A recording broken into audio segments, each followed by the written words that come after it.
evening. Jim Odell, 131 Avenue. I also would like to thank you folks very much for all your hard work and your diligence. My overview of the plan that you had was a little ambiguous. I had a lot of my questions answered here tonight as far as identifying the bags and such, so you can bear with me.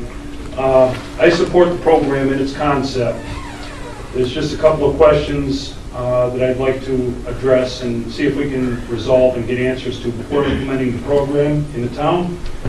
The first thing is I spoke in favor of the No Bin, No Barrel program before it started, but I did bring one caution forward, and that caution was that there'd be a lot of problems with the bins blowing in the street if they were emptied first and they stayed on the street all day until the trash was picked up. That one concern is a large problem in the north end of Tiverton, and I'd really like to see that kind of brought into line and straightened out before we started another program. That being said, I'd like to know if there would be safeguards placed on the purchase of these bags, because the largest problem with the program in Middletown when it started was out-of-town residents buying the bags. And I know this for a fact. My father's a Middletown resident, and they estimated close to 20% in their first year of their trash pickup was out-of-town, out-of-area trash put into these bags. Yes, they pay for the bags. However, it's going to fill up the landfill actually faster instead of extending its life. That being said, I guess the only real problem that I have with this program is the timing. There's a lot of people in trouble in this town, and you folks really need to look at that. If we're going to initiate this program now or in the near future, there has to be some kind of a fee reduction for people that just can't afford it. There's a lot of people in the north end of town that right now can't pay their bills. They can't pay their mortgages, they can't pay their taxes.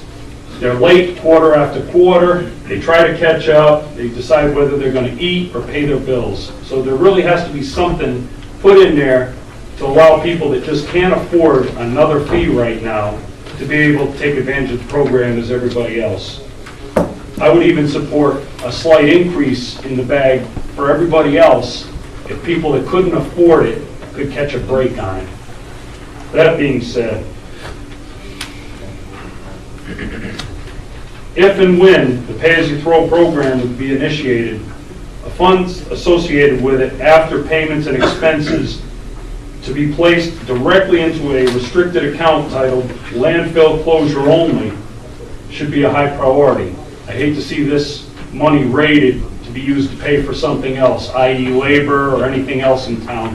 If this program is being initiated for the landfill closure only, it should be in an absolutely untouchable, restricted account for landfill closure only. And all of that being said, I'd just like to say you have a chance at doing a very good, solid program here. I'm hopeful that you'll take into account some of the things that I've said here tonight, and instead of rushing it through, just take your time and think about it. I think it's a good thing. I think it's a necessary thing. I think it absolutely has to happen. I just don't know that it has to happen tonight. Thank you.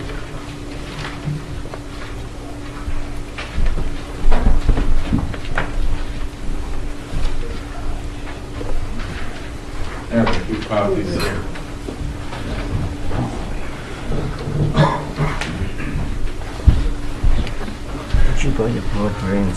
Roger Bennett, Narragansett Avenue.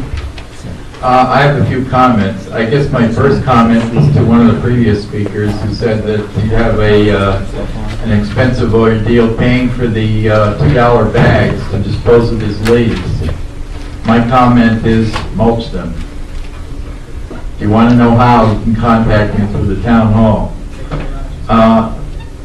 In addition to that, I have several comments related to the policy that's being proposed now. I'm not opposed to it, and I'm not really in favor of it, but I see it as really doing something to attack the only two problems that we have in relation to the landfill.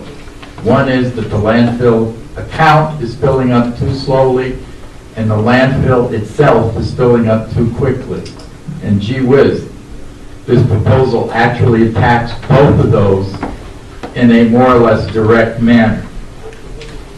The no bin, no trash pickup policy has resulted in a significant increase in the number of empty or nearly empty bins being put out, and resulted in only a 5% increase in the amount of recyclables collected, while creating many problems for Tiverton residents and for the trash and recyclables collection.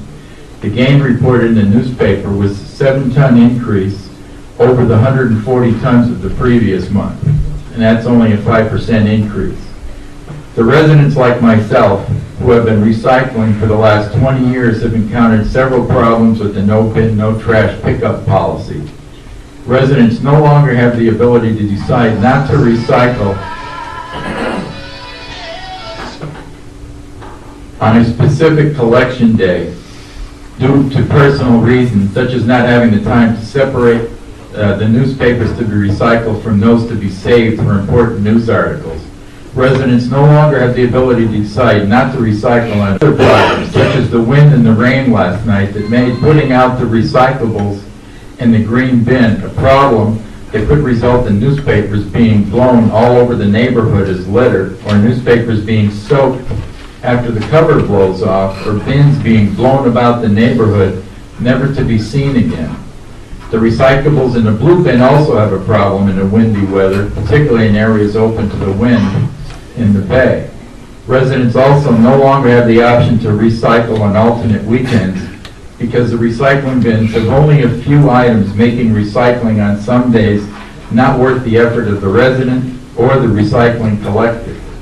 Residents must now deal with leaving empty recycling bins out until the trash is collected, and then dealing with the cost and time needed to replace broken and or missing recycling bins that result. The trash and recycling collectors also have encountered problems.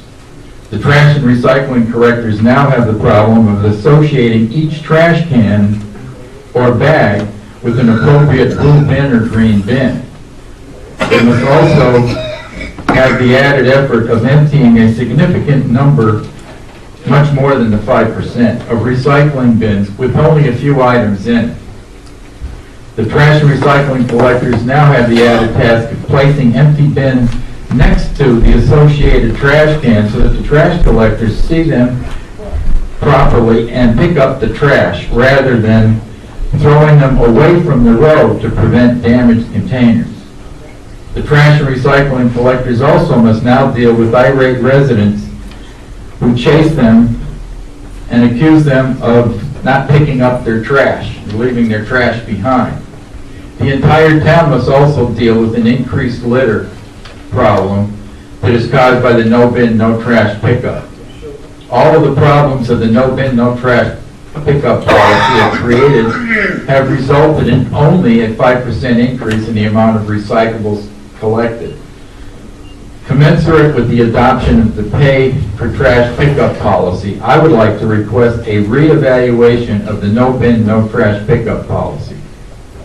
Since the pay trash policy can be expected to increase the recycling rate by 100% or more, I believe that it would be advisable to drop the no bin, no trash pickup policy at the same time that the new trash policy is started. This would simplify the trash and recyclable problem for both the residents and the trash and recyclable collectors.